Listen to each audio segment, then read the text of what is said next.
Hello, Dr. Hashmi here.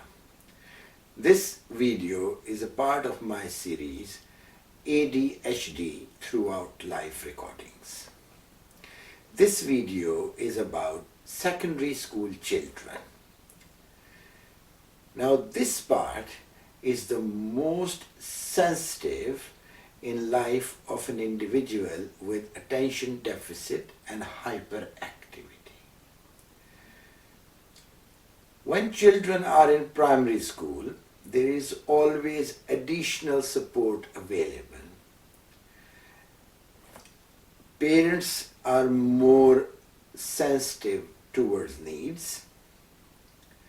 If a child can't manage their own things, parents do it, teachers in school do it.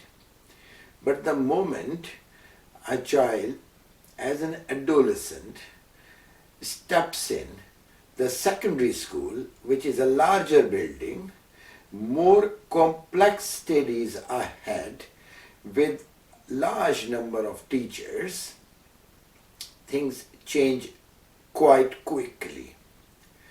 We do not have a system available to help and assist and mentally prepare children towards the end of primary school, that what should they expect in a secondary school. Hence, even under the normal circumstances with no symptoms of attention deficit or hyperactivity, children go through a psychological readjustment phase. But when an adolescent has attention deficit and hyperactivity, it becomes 10 times harder. And that is the time when they are hit by the reality. What I mean is, before that time, it's hard for children to understand or grasp the extent of their difficulties. But in a higher education, in a secondary school, children are expected to organize themselves. In attention deficit, it is the hardest thing to do. So what we see in adolescents in secondary education in terms of attention deficit hyperactivity disorder. Now, if we separate the two sections of the condition, one section is of inattention and the other section is of hyperactivity and impulsivity. In inattention, an adolescent will struggle maintaining attention on any task. Very commonly, what the adolescent would feel is reading a paragraph and not getting anything out of it. It is just a collection of mere words. Now,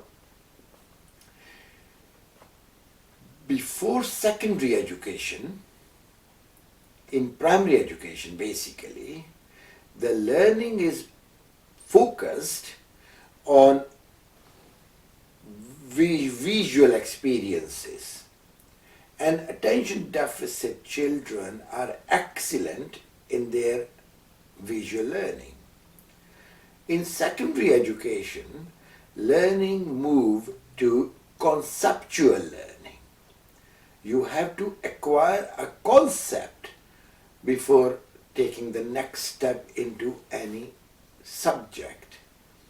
Hence, you will see far more difficult crises one after another to understand what's happening. You will see the difficulty in concentration, attention, task completion, disorganization, poor in timekeeping, losing their personal belongings or all the items which are required to complete a task. They are always late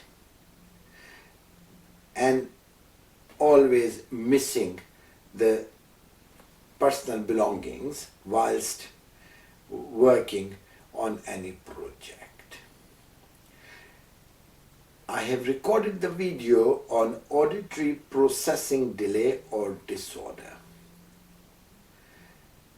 What the teachers will see is that they have to repeat instructions several times to the child adolescent in the secondary education is still not able to understand or grasp the concept of what is expected to do.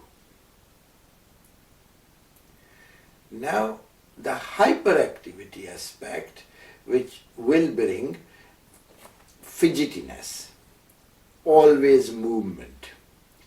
Now, in boys, you will see more hyperactivity in physical terms. Climbing on the desk, running around, excellent in the playground. With friends, they are always there, life and soul of the conversation, blurting out their answers, shouting, screaming, always active, rather far more active. In girls, you might not see that level of hyperactivity, but you will see constant fidgeting.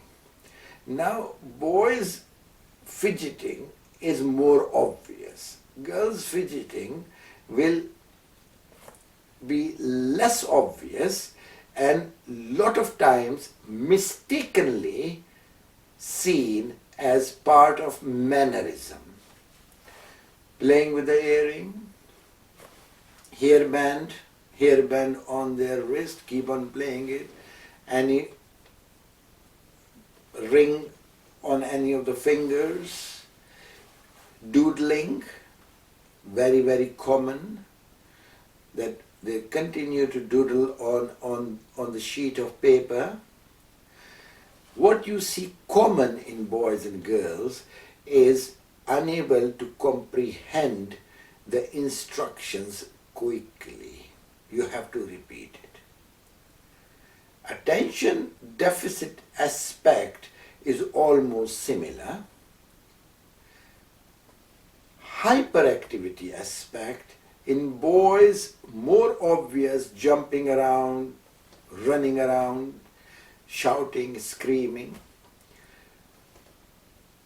Loads of friends and easily led by their friends to do things which could be seen as mischievous. In girls, it's more calmer hyperactivity, but you will see fiddling, doodling, playing with something. There's always a pen or a pencil in their hand, eating and chewing the cap of the ball pen or pen or their pencil.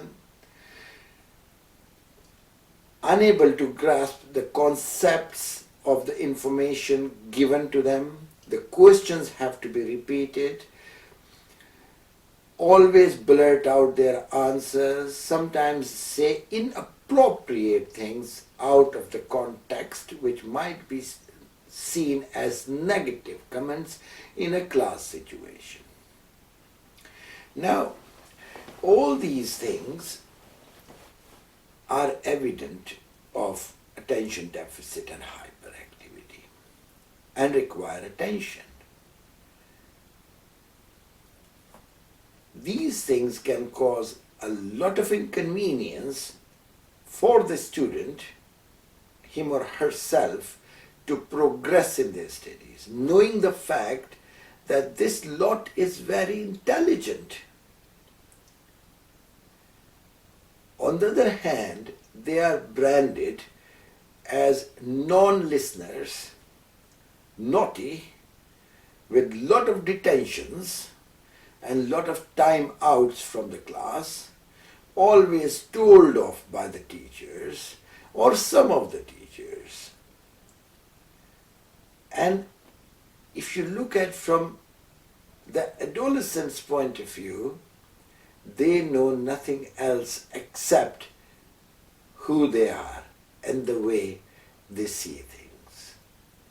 Disorganization is seen across the board. Difficulty in keeping time, management, always late in their appointments is across the board. Forgetfulness is across the board. Very hard for an adolescent to self-manage without additional support. In a secondary school situation, personal support is not always or radially available. Hence, children finds it extraordinarily hard, especially when they are getting closer to the exams, GCSEs. That is a very high time when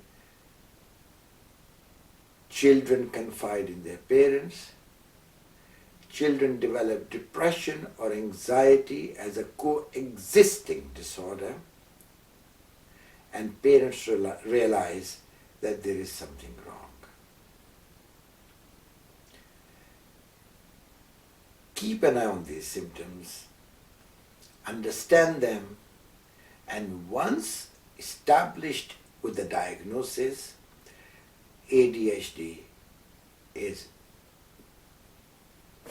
properly managed. It is a condition which is managed effectively, but one needs to know what are the signs and symptoms of the condition are. I'm going to bring close to my video.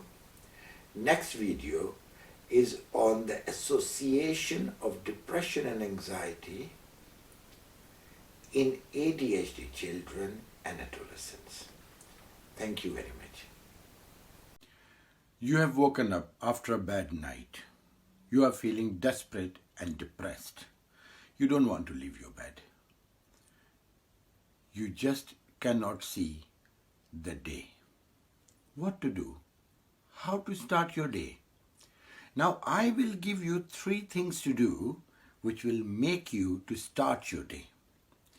One is cognitive, one is coming from inside, emotional, and one is practical, physical. And if you follow the sequence, the likelihood is you will be able to start your day in a better mode. When you wake up feeling desperate and cannot see your day, give yourself 30 seconds. Then you need to say yourself loudly, sink or swim. By saying it loudly, you are telling your brain that these are 2 options you have to take. Either you sink the day or swim through it. Tell your brain you have these 2 options and you are going to take the better option. You are going to swim through the day. The second thing you need to say is coming from within, from inside, from your soul, from your spiritual side. I love me. Say it loudly. If it doesn't work once, say it a few times, but loudly. You are going to tell your brain clearly and loudly that I am in control. You are not in control. I am in control. I love me.